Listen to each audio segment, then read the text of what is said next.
upendo na kupendana kwa wote, gwe na woli muntu. Black man deserve dignity, unity and solidarity. I'm a grandson of Chintu, show me some hospitality. I could be your distant cousin, cause we born from the same bone, cut from the same cloth. African people, we are one and the same. Yo, my name is Bobby Wine, also known as Kyagulanyi Ssentamu. I'm a music man, musical artist, actor and activist, also a political leader and the head of the National Unity Platform, political party in Uganda, and the People Power Movement for the liberation of the people of Uganda. The problem of Uganda right now is the same problem that Uganda has had for 35 years. The bloodthirsty and brutal military dictatorship presided over by General Museveni, which has dehumanized the people of Uganda and denied them any right to be human beings in their own country. And after that problem is solved, everything else is going to be secondary. I decided long ago that enough is enough, but my decision and my resolve goes from one level to another, from a level of just being disgusted by the autocracy to a level of speaking out against it, singing against it, to a level of acting politically against it. I stood and won a presidential election, which General Museveni stole blatantly, and now we are in the next phase of that struggle. So I decided long ago, but the levels keep transcending from one to another. Yeah.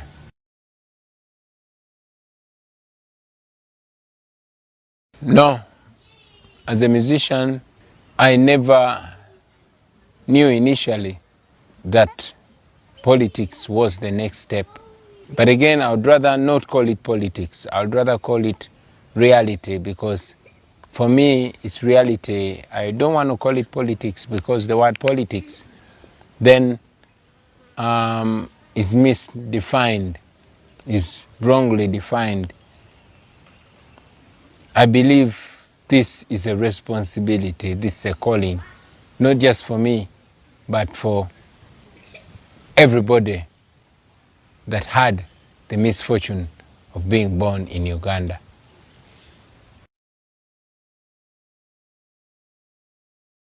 I have always spoken for myself. I'm a common man. I'm a ghetto youth. So I have always spoken for myself. And in the process, I find myself speaking for so many other common people, for so many other ghetto people. And interestingly, by speaking for the common people and the ghetto people, I also end up speaking for everybody else. Because if the common people are all right, everybody is going to be all right. But if the common people are not all right, nobody is going to be all right. There's going to be more crime, there's going to be more insecurity. So it has been and is still important to me that the common people are sorted. Well, I must say it is very, very possible for anybody, including myself, to fall into the trappings of power. How do I make sure I don't end up with a hero to villain story? Is by not taking it only upon myself. I always tell people that I'm not here to save anybody. I'm here to play my role in saving myself and everybody else. And if everybody else plays a role, then we liberate ourselves as a nation, not as an individual. I did not give up music because I'm a musician. That is me. But again, I'm a Ugandan before I'm a musician, just like anybody else is a lawyer, a Ugandan before they are lawyer, doctor, teacher, soldier, name it. So I'm a Ugandan even if I'm a musician. And I know that it's music that has been the most powerful tool in the communication that we do. And it's music that endeared me to most people. So there's absolutely no way I can leave music. It's my identity. And even after all this is over, because one day the struggle is going to be over and we are going to be free, I cannot wait to become a singer once more. That's my passion. That's my favorite activity. That's the best thing that has ever happened to me, being a musician. And I miss my musical life.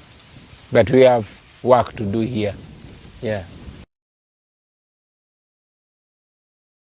I said my music, like all revolutionary music, like all anti-oppression music, is dangerous to the dictatorships. Particularly what makes my music dangerous to the regime is that it speaks the truth and it cannot be limited. It has been abolished on radio and TV stations, and some people are actually being abducted for simply playing my music loud.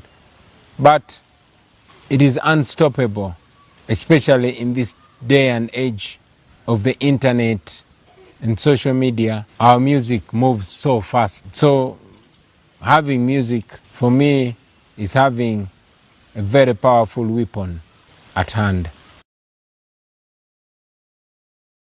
I did not choose xenophobia as my next single. It chose me.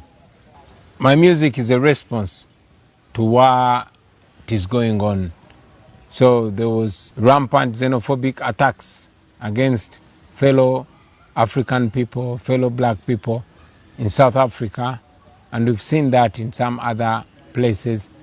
And for me, it was important to respond to those attacks with a call to stop xenophobia, to reject it.